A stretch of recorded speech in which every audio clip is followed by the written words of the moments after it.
मई गर्भ। 60 वर्ष की उर्मिला शहर के बाहरी हिस्से में अपने छोटे से घर में अकेली रहा करती थी। एक रात शहर में बहुत जोर का तूफान आया। जोर जोर से हवाएं और आंधी तूफान के साथ तेज बारिश होने लगी। उन आवाजों को सुनकर कोई भी घबरा जाता, लेकिन उर्मिला घर के सारे खिड़की दरवाजे बंद कर गहरी नींद में सो रही थी। रात के लगभग 12 बजे होंगे कि किसी ने उर्मिला के घर का दरवाजा खटखटाया। दरवाजे के खटखटाने की आवाज सुनकर उर्मिला की नींद खुलती है। आखिर इतनी रात को कौन आया होगा? उर्मिला जाकर दरवाजा खोलती है तो सामने लगभग 26 साल की बेहद सुंदर लड़की को खड़ा देख हैरान रह जाती है। कौन हो बेटा, और इतनी रात को इतने भयंकर तूफान में कहाँ भटक रही हो? चाची, आपने मुझे पहचाना नहीं? मैं आपकी दूर की रिश्तेदार शालिनी। अरे हाँ, बचपन में तुझे देखा था। इतनी जवान हो गई है, कैसे पहचान में आती। लेकिन तू यहाँ क्या कर रही है, और वो भी ऐसी अंधेरी तूफान भरी रात में? उर्मिला की बात सुनते ही शालिनी की आंखों से आंसू बहने लगे। वो फूट फूट कर रोने लगी। ये देखकर उर्मिला को कुछ समझ में नहीं आया और उसने शालिनी का हाथ पकड़कर घर के अंदर आने के लिए कहा। जैसे ही शालिनी घर के अंदर रोशनी में आई, उर्मिला की नज़र उसके पेट की तरफ गई, जिसे देखकर ये साफ पता चल रहा था कि वो प्रेग्नेंट है। अरे, तू तो पेट से है। ऐसी हालत में इतने भयंकर तूफान में आधी रात को बाहर भटक रही है। आखिर बात क्या है बेटा, मुझे सब कुछ साफ साफ बता। क्या बताऊं चाची, ये सब जिसकी वजह से हुआ है उसके बारे में बताने में भी मुझे शर्म आती है। मैंने घर वालों की मर्जी के खिलाफ जाकर एक लड़के से शादी कर ली थी, पर वो शादी के 1 महीने बाद ही मुझे छोड़कर चला गया। छोड़कर चला गया का क्या मतलब? क्या उसके साथ कोई हादसा हो गया? नहीं, उसे कोई दूसरी लड़की पसंद आ गई और मेरी प्रेगनेंसी की खबर सुनते ही उसने मुझे बेसहारा छोड़ दिया।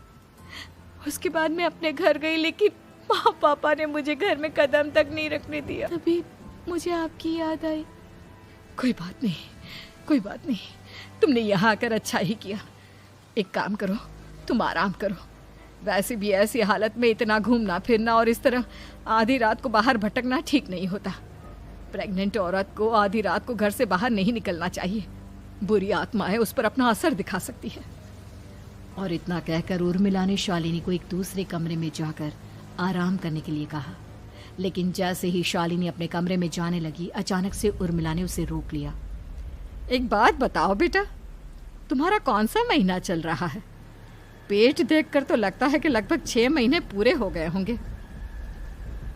उर्मिला की बात सुनकर शालिनी के होठों पर मुस्कुराहट आ गई। चाची जी, अभी सिर्फ 1 ही महीना हुआ है। शालिनी की बात सुन उर्मिला दंग रह गई। उसे समझ में नहीं आ रहा था कि प्रेगनेंसी के पहले ही महीने में शालिनी की हालत ऐसी क्यों थी। लेकिन फिर उसने बात को नजरअंदाज कर शालिनी को आराम करने के लिए कहा और खुद भी कमरे में जाकर सो गई। अभी कुछ ही घंटे बीते थे कि अचानक से एक बच्चे के बड़े ही अजीबो गरीब बेढंगे तरीके से रोने की आवाजें उर्मिला के घर में गूंजने लगी। उन आवाजों को सुनकर उर्मिला की नींद फिर से खुलती है। ये अचानक बच्चे के रोने की आवाज कहां से आने लगी? उसने उठकर चारों तरफ देखा, पर वहां उसे कोई नजर नहीं आया। उर्मिला घबराते हुए शालिनी के कमरे में गई तो वहां उसे कमरे की दीवार पर एक बेहद खौफनाक साया नजर आया, जिसे देखकर उर्मिला बुरी तरह से घबरा गई। आखिर ये सब क्या हो रहा है? शालिनी, शालिनी उठो! उसने जोर जोर से आवाज देकर शालिनी को जगाने की कोशिश की, लेकिन ऐसा लग रहा था जैसे उसकी आवाज शालिनी तक पहुंच ही नहीं रही थी। कमरे की दीवार पर एक बहुत बड़ा और बेहद डरावने दिखने वाले इंसान का साया और एक बच्चे के अजीबोगरीब ढंग से रोने और चीखने की आवाजें अब उर्मिला को ज्यादा डराने लगी थी। उर्मिला को शालिनी की चिंता सताने लगी और उसने पूरी ताकत के साथ चीखकर शालिनी को आवाज लगाई, शालिनी! तभी अचानक सब कुछ एकदम पहले जैसा हो जाता है और उर्मिला की आवाज सुनकर शालिनी की नींद खुलती है। क्या हुआ चाची, आप इतनी तेज क्यों चिल्ला रही हैं? अब ठीक तो है ना? अभी अभी मैंने तुम्हारे कमरे में कुछ अजीब सा देखा। तुम ठीक हो ना शालिनी? मुझे यहाँ एक बच्चे के रोने की आवाज़ें आ रही थी। लगता है आपको मेरी कुछ ज़्यादा ही चिंता हो गई है।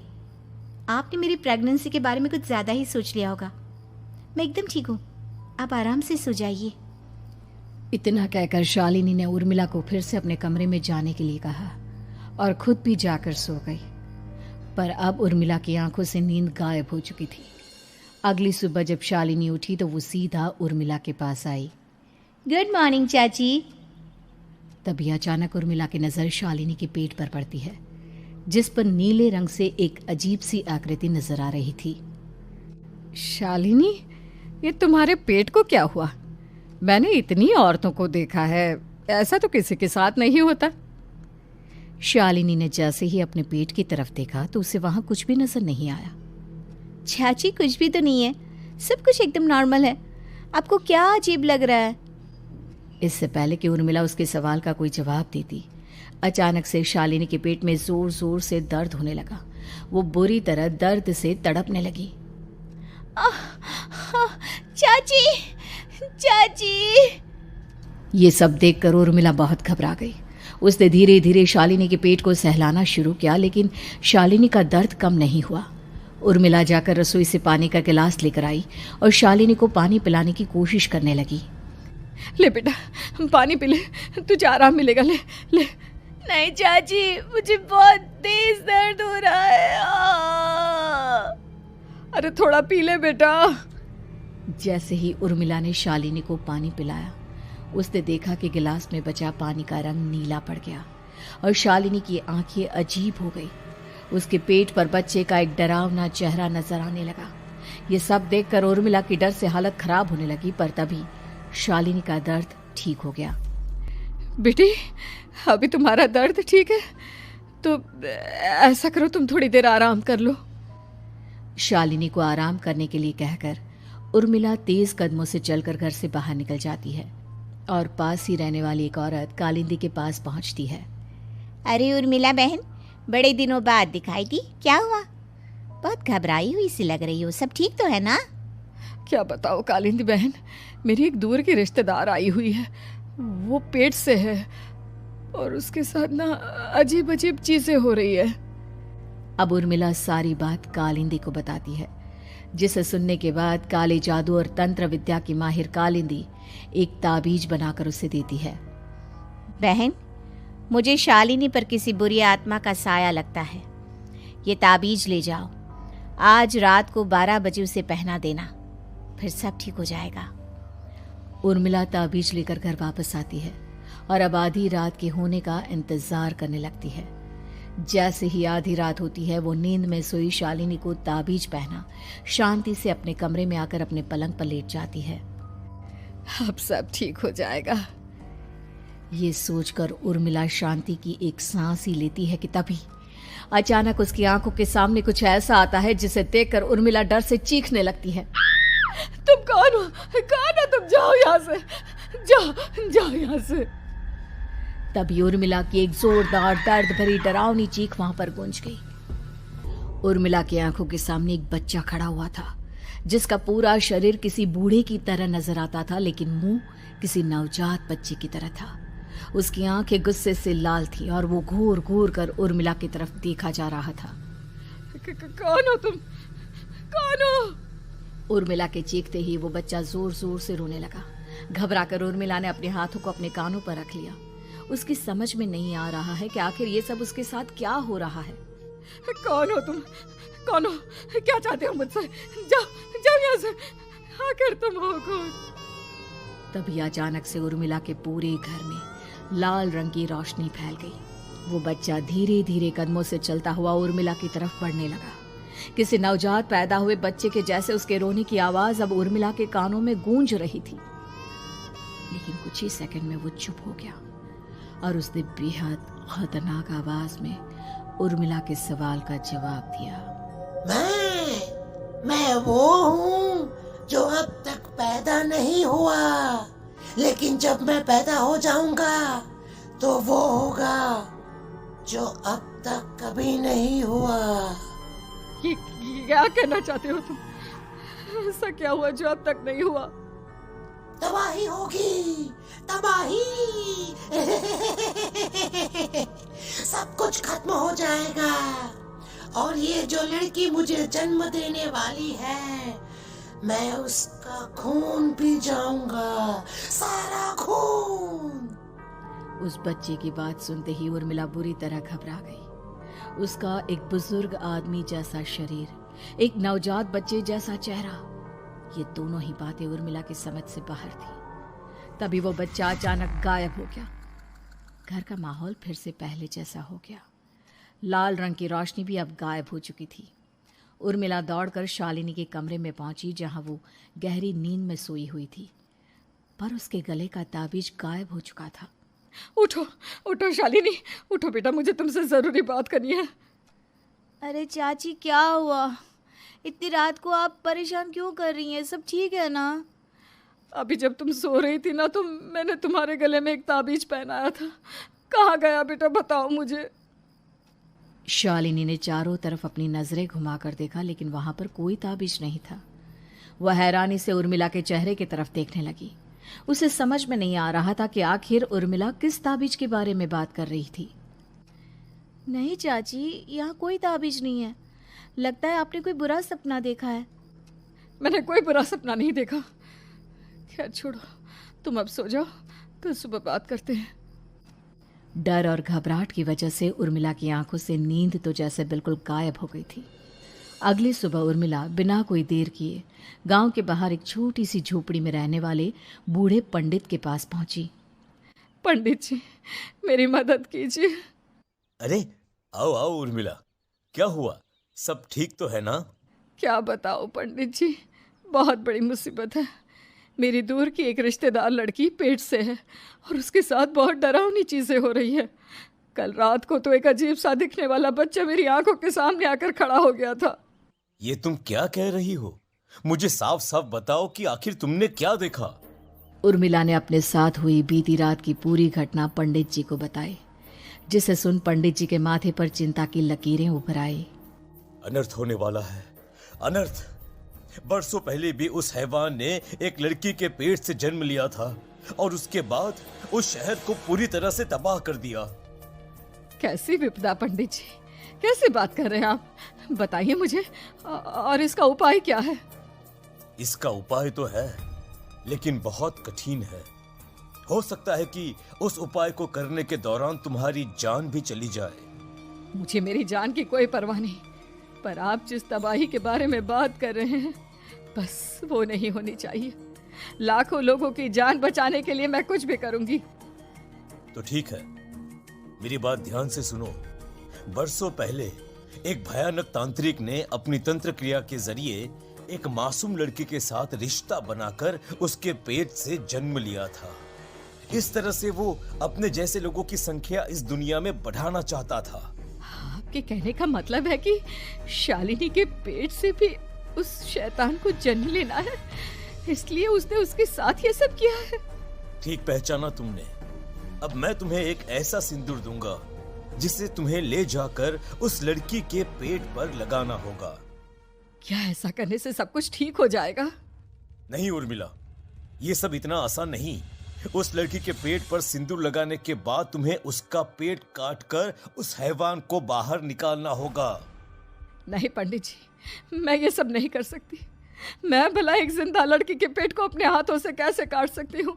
अगर तुमने ऐसा नहीं किया तो कुछ ही दिनों में वो हैवान उस लड़की के शरीर से जन्म लेगा और उसके शरीर के सारे खून को पीकर अपनी ताकत को बढ़ाएगा।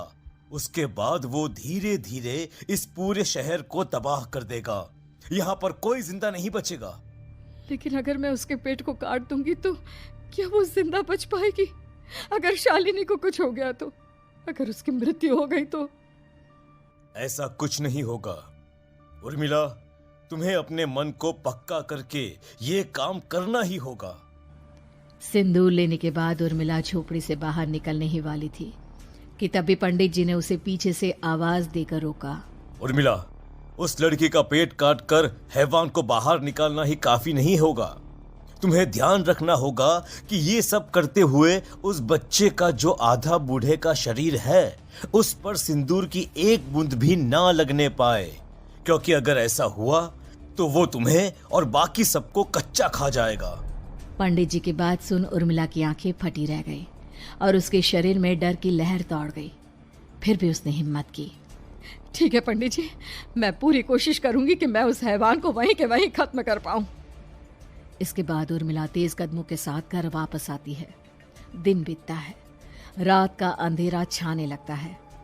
शालिनी खाना खाकर सोने चली जाती है और उर्मिला लगातार उसके गहरी नींद में सो जाने का इंतजार करने लगती है, जिसके बाद उर्मिला दबे कदमों से शालिनी के कमरे में पहुंच गई। मुझे ये करना ही होगा। अब उर्मिला ने धीरे धीरे शालिनी के पेट पर पंडित जी का दिया सिंदूर लगाना शुरू किया। उर्मिला के हाथ बुरी तरह से कांप रहे थे। उसके एक हाथ में चाकू था जिससे वो पेट काटने वाली थी। उर्मिला ने एक नज़र शालिनी के चेहरे की तरफ देखा और फिर डरते हुए उसके पेट पर चाकू चलाना शुरू किया। कमाल है, मैं इसका पेट काट रही हूँ और ये आराम से सो रही है। इसे दर्द नहीं हो रहा क्या? तभी अचानक उर्मिला के कानों में बच्चे की रोने की आवाज सुनाई देने लगी। उसने घबराकर चारों तरफ देखा पर वहां पर कोई नहीं था। बस रोने की आवाज लगातार आ रही थी। उर्मिला बिना रुके लगातार शालिनी के पेट को काटती रही। उसे इस बात का भी ध्यान रखना था कि सिंदूर बच्चे के बूढ़े आदमी वाली शरीर के हिस्से पर ना लगे। कुछ ही देर में वो हैवानी बच्चा उर्मिला के हाथों में था।